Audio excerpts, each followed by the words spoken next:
we got a phone call kind of out of the blue, and they said, do you know what, there's another little girl from Kazakhstan that her adoption, the people that were going to adopt her, that fell through, and they said, would you be interested?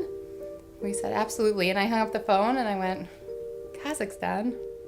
I don't even know where Kazakhstan is. I kind of have a general idea, but where is that? Well, they went through the Lutheran Adoption Agency, who hooked them up with Karina in Kazakhstan. And the process took many months, but finally they ended up going over to get her. And Dave and I, Grandpa and Grandma, came and stayed with the 5 children. They called home. I know the three youngest saw their mom and dad and realized that they were far, far away. And they all went to separate corners of the house, just sobbing because they missed their mom and dad. What they do when you get to Kazakhstan, they set up 2 different times a day that you get to go to the baby house and visit the child that you're going to be adopting. And so our times were set up for, it was probably like 8 o'clock in the morning, and then we were going to come back again at 2 o'clock in the afternoon. The first time we went in there, it was just unbelievable. You drive up and it looks like a prison, and you walk through these long hallways, and the one thing that I will never ever get out of my mind is that it smelled like cabbage every single day. They always cooked tons of cabbage for these kids, and it was just like this strong odor of cabbage right from the beginning, at 8 o'clock in the morning.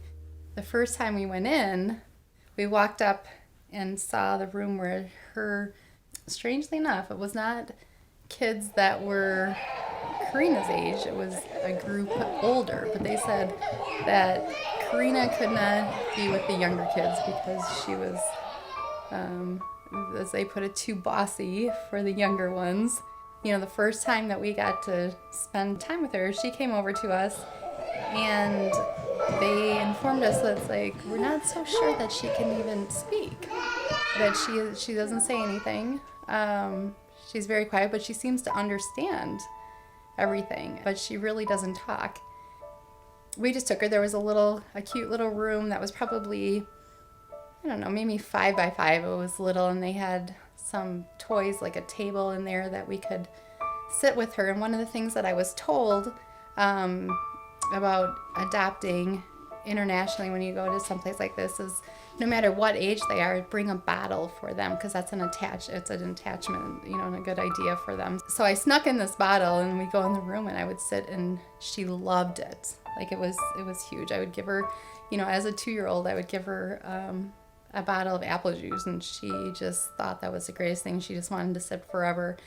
But they ended up calling us and telling us they had to switch the times because she would go down for her nap at about 11 o'clock, and they said, and then they were going to get up and they'd have lunch and stuff, and then we were going to come at 2 or 3, and they said, no, she's not behaving without you coming right away, so we have to move your time up. And then knowing Karina and what a strong-willed little thing she is, she was probably making things very difficult because she wanted us there right when she got up from her nap, and so that was, sweet, but also just shows that she is one strong-willed little girl. So she even had the orphanage doing what she wanted them to do.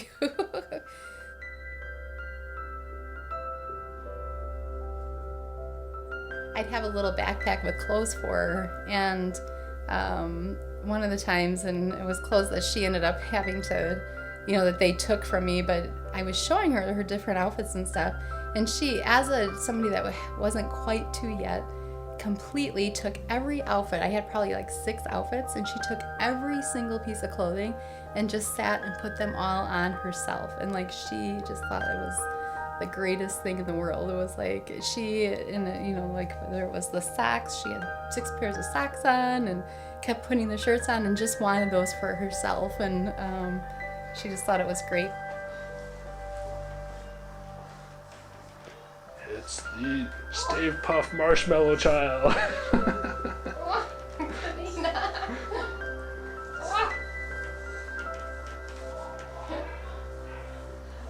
do like clothes, don't you? Great, another daughter that likes clothes.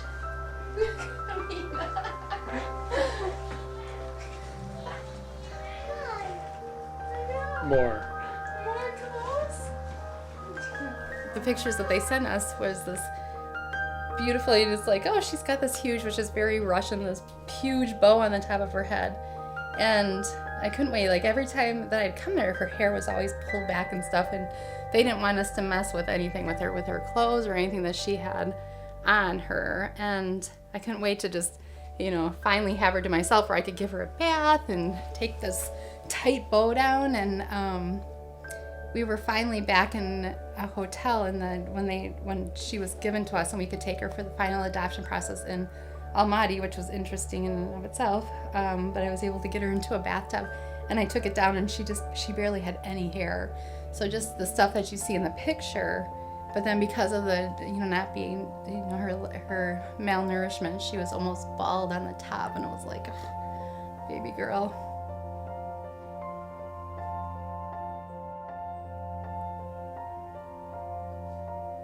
Her siblings were all very excited to meet her. And Karina, in her own mind, and not speaking English, we couldn't even really explain it to her, but she had all that time alone with just Gemini. And so there were just, we had all this one-on-one time with her. And she was so used to the orphanage or the baby house with, all these kids and very few adults. We brought her here, and she met her 5 siblings.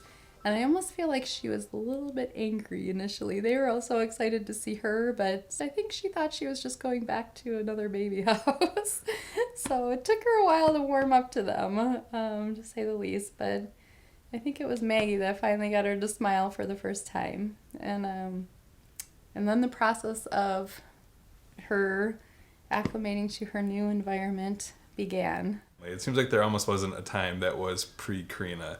Just in a way that there was never a time that was pre-Jimmy or pre-me or pre-Maggie or Johnny or Tommy or mom and dad. It's just, there is no Martin family without Karina.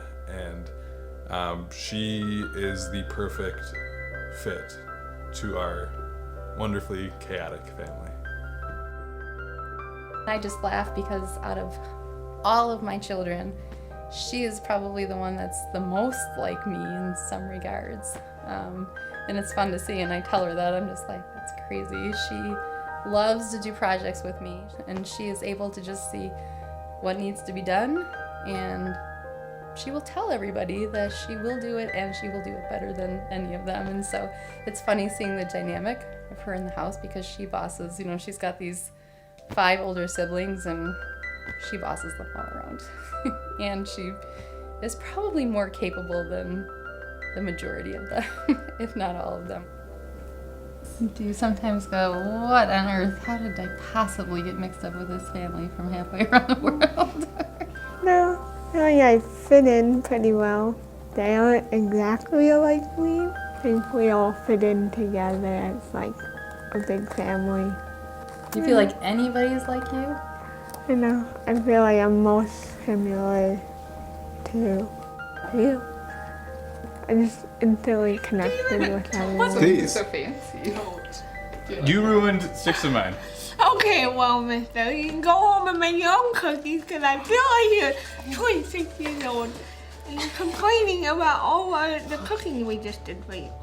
All the Swear to cooking? God. No, I'm complaining that chocolate chips count. That somebody. Oh my God, that's so disgusting. That's yours now. Karina, make them stop. Here. Here's a little one.